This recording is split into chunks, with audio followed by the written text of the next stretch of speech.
মন্দা, কলমে শ্রয়ণ বন্দ্যোপাধ্যায়। সালটা ঠিক মনে নেই বটে, তবে এই ঘটনাগুলো বহু দশক পুরনো। বৃন্দা এইমাত্র ওর 2 ছেলেকে ভাত বেড়ে দিয়ে রান্নাঘরে ফিরল। আজকেও ওর দুপুরের খাবারটা জুটল না। গত মাসে মুখুজ্জে বাড়ির গিন্নি তাকে বলে দিয়েছিল, শোন, কাল থেকে আর আসতে হবে না। এই মন্দার বাজারে সবারই নাকি আর্থিক অবস্থা খুব খারাপ। সুতরাং আজ প্রায় 1 মাস ধরে বৃন্দার রোজগার সম্পূর্ণ বন্ধ। তবে ও নিজের খাওয়া না খাওয়া নিয়ে অত ভাবে না। ভাবার সময় এখন নেই বটে।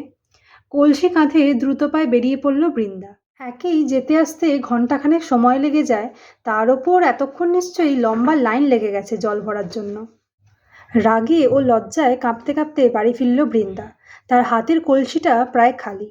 ভরা কলসি নিয়ে পাশের গ্রাম থেকে ফিরছিল ও, কিন্তু মাঝপথে হঠাৎ দেখে যে ওপাড়ার মতিলাল বানুজ্জে তার দিকে এগিয়ে আসছে। আশেপাশের গায়ের মেয়েরা নাকি বলে 1000টা শয়তান মরলে একটা মতিলাল বানুজ্জে জন্মায়। মতিলাল বৃন্দাকে আগেও কুপ্রস্তাব দিয়েছিল, তবে ওর গায়ে হাত দেওয়ার সাহস কখনো হয়নি। আজ সেই সীমাটাও লঙ্ঘন করেছে সে। ধস্তাধস্তিতেই বৃন্দার ভরা কলসি মাটিতে পড়ে যায়। আবার অতটা পথ ফিরে গিয়ে লাইন দিয়ে জল ভরে আনবে, সেই মানসিক অবস্থা ওর আর তখন ছিল না। গতকাল রাতে টানা 2 দিন পর বৃন্দার স্বামী বাড়ি ফিরেছিল। এটা অবশ্য ওর জন্যে নতুন কিছু নয়। কোনো চাকরিতেই ও বেশি দিন টিকে থাকতে পারেনি। তবে আগে টুকটাক কিছু হলেও রোজগার করত রমেশ। কিন্তু গত 1 বছর তার মদ্যপানের পরিমাণ অতিরিক্ত বেড়ে যাওয়ায় আপাতত দিনের বেশিরভাগ সময় রোজগার করার মতো অবস্থায় থাকে না সে। ইদানিং এই মন্দার প্রভাব পড়েছে রমেশের জীবনযাপনের ওপরও। কাল রাতে সারা বাড়ি হন্য হয়ে খুঁজেও ও মদ কেনার টাকা পায়নি। বৃন্দাকে জিজ্ঞেস করলে ও বলেছিল ওর কাছে আর টাকা নেই। মিথ্যে বলেছিল সে। সব টাকা এইভাবে দিয়ে দিলে ওর 2 সন্তান না খেয়ে মারা যাবে তো। রমেশ নিজের স্ত্রীকে চিনত। গতকাল অনেক রাত পর্যন্ত ওদের ঝগড়া চলেছিল। বৃন্দা কিন্তু হার মানেনি, এবং এই হার না মানার পরিণাম হিসেবে জুটেছে ওর কপালের বাঁ দিকের কালশিটেটা। আজ ভোরবেলা থেকেই রমেশ আবার গায়েব।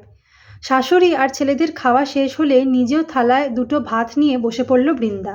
খেয়ে উঠে হাত মুখ ধুয়ে খুব কায়দা করে ঘোমটার আড়ালে ঢেকে ফেলল কপালের কালো দাগটা। তারপর প্রতিদিনের মতো একটা খালি কলসি কাঁধে নিয়ে বেরিয়ে পড়ল গায়ের আঁকাবাঁকা পথ ধরে। আজ 1 মাসের একটু বেশি হলো বৃন্দা একটা নতুন বাড়িতে কাজ পেয়েছে, কিন্তু ওরা যা দেয় তাতে মাস চলে না। মন্দার প্রকোপ ক্রমশ বাড়ছে। ছেলে দুটোর মুখের দিকে আর তাকানো যায় না। রমেশ আজকে বাড়িতেই আছে। তার পানীয়ের যোগান দিতে গিয়ে বৃন্দার 3 তারিখে পাওয়া মাইনে এরই মধ্যে অর্ধেকটা বিলুপ্ত হয়ে গেছে। দুপুরে শাশুড়ি আর ছেলেদেরকে খেতে দেওয়ার সময় ও দেখল যে রমেশও এসে মেঝেতে ধপ করে বসে পড়ল। স্বামীর জন্য ভাত বাড়তে যাবে এমন সময় বৃন্দা নিজের ভুরুর ঠিক ওপরে হঠাৎই এক বিকট যন্ত্রণা অনুভব করল।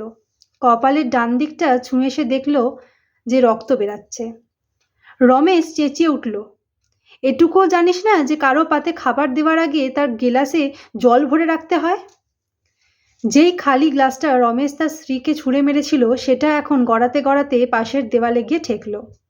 এরপরই ঘটল সেই ঘটনা যা রমেশ তার দুঃস্বপ্নেও কল্পনা করতে পারেনি। স্বামীর চোখে চোখ রেখে এক ভয়ঙ্কর চিৎকার করে শটাং উঠে দাঁড়ালো বৃন্দা। তারপর পাশে বসে থাকা ওর ছোট্ট ছেলের জল ভর্তি গ্লাসটা সজোরে এক লাথি মেরে ছিটকে ফেলে দিল। অনেকক্ষণ পর্যন্ত বৃন্দা, রমেশ আর তার মা, এদের মধ্যে কেউ এক চুলও নড়ল না। বৃন্দার হুঁশ ফিরল ওর ছোট ছেলের কান্না শুনে। সঙ্গে সঙ্গে তাকে কোলে তুলে ও অন্য ঘরে চলে গেল। বৃন্দার শাশুড়ি বলল, হে ভগবান, এই অলক্ষীটাই জুটল গো আমার কপালে, বলে বিলাপ করতে শুরু করলো। আর রমেশ হতভম্ব হয়ে ওখানেই বসে থাকলো। কিছুক্ষণ পর বৃন্দা নিজের ডান হাতে একটা খালি কলসি ঝুলিয়ে মন্থর পায়ে বাড়ি থেকে বেরিয়ে গেল। কলমে শ্রয়ণ বন্দ্যোপাধ্যায়, কণ্ঠে কমলিকা।